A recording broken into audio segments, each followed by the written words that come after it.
Hello friend, welcome to my channel Social Share Education. In this video, I will write an autobiography of a street or stray dog. When I opened my eyes for the first time, I saw light, a big wall in front of me with a poster of a man holding a gun torn off.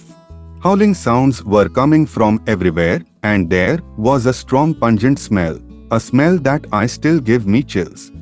It was difficult for me to see clearly at first. All I could see was 4 puppies of my size and 2 big puppies around me. One of them feeds us 3 times a day and the other growls at people and other big puppies who try to come near us. It took me a long time to realize that those big puppies are called dogs and the 2 who were taking care of us were our parents. Soon, I started seeing the world with my eyes. There were so many colors around me. So many people walking at a fast pace. As if they don't run, they are going to miss something important. I never got out of the big brown rug, and neither did my brothers and sisters. We would always lie there with either of our parents, most often with our mother. My father would go and get food for my mother. It was always a piece of bread, and sometimes he would get her bones to chew. But most of the time he would return with no food hanging from his mouth. On those days, he would come to my mother, lick her face, and they would touch their heads together as if he says sorry and she understands. On those times, I could see water trickling down from my father's eyes. I did not understand why I never had water trickling down from my eyes or from the eyes of my brothers and sisters. But that was when we were young. Long gone are the days when we would wait for our mother to return home after our father fails to bring home some food. She would come to us, sad, and we all would just hover around her and suck the milk out of her, biting her and fighting with each other while she just lies there, helpless. Happy but helpless. Days went by, and I was the first one to walk among my siblings. My parents looked at me with pride, and I thought I was their favorite child. Soon, my brothers and sisters started walking, and soon after that, we were running around everywhere. Our parents would then go on food hunting together, leaving us behind, but always within an arm's reach. One afternoon, we all went a little too far and saw things.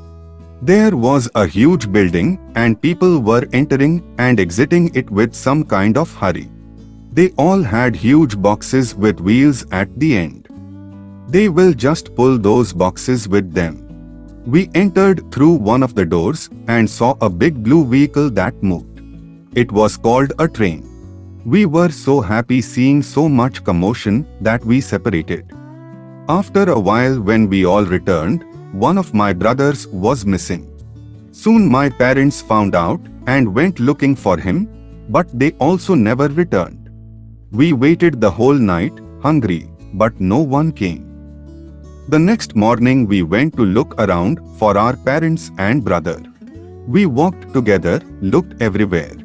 We barked around the huge dustbins and looked around the garbage that laid down there. We looked around the place where cars were always parked in a systematic fashion. We looked around the tracks where the train always runs, and we looked around the rooms where sweaty people rested on a piece of torn cloth the same as our rug.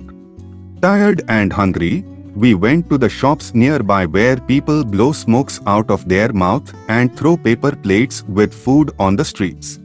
We were eating when I noticed that pungent smell again. The smell I first smelled when I opened my eyes. I followed the smell to the back of the shop, and there she was, my mother. Her mouth wide open. Her eyes still and filled with shock and desperation. Her face stained black from the water coming out of her eyes. Ants surrounding her body and inside her eyes and ears and mouth. I barked and called for my brothers and sisters. We circled her, pawed her to wake up. licked the ants out of her face. But she did not move. She lay still, with her cold, motionless body. Blood that had dripped from her legs had soaked onto the ground beneath her. We started whining, calling for our mother, but she did not move. A minute later, people were shouting at us and throwing water on us.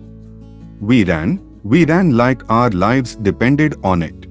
I don't know when and how, but I lost track of my brothers and sisters. I barked and whined trying to find my family, but I could not find anyone. One day I had a family, a protective, loving family, and now it's all gone. I was left alone in an alley where people put pointy pins into their skin and lay still like they are dead. Days went by and I ate from the dumpster, and there was no torn rug to sleep on. I walked, changing my location every day. I ran from other dogs who tried to chase me, hurt me. I ran and ran and ran. Wherever I went, I was kicked out. With no parents, no siblings and no friends, I wandered around the road trying to not get crushed under the feet of a huge person who is always at a pace. Like if they don't run, they are going to miss something important. Just like it was at the train station. Now I have grown somewhat. Not as big as the giant puppies that are called dogs, but large enough not be called a puppy. My voice has changed, my energy has changed, and so has my appetite. It is difficult to find food in this world, yet I see so many people throwing leftovers in huge dustbins. It is difficult to find a place to sleep as the people living in big houses do not like me sleeping near the free space of their garage. Many people have dogs of their own. I have met an Alsatian, a pug, a Dalmatian, and so many other beautiful dogs with their beautiful clothes and collars and silky smooth hair over their body. The people kiss them, feed them, love them, yet whenever I get close to the people they beat me, throw water at me, shout at me and make me wander around the streets during the heavy downpour. I miss the busy stinky station and my family. I miss my mother who was always there to feed me. I miss my father who was always there to protect me. I miss my siblings with whom I shared my mother's womb. I miss playing with them. As I lay here on the cold ground and think of those good old days, water starts trickling down from my eyes. Now I know what it was, why the water trickled from my eyes.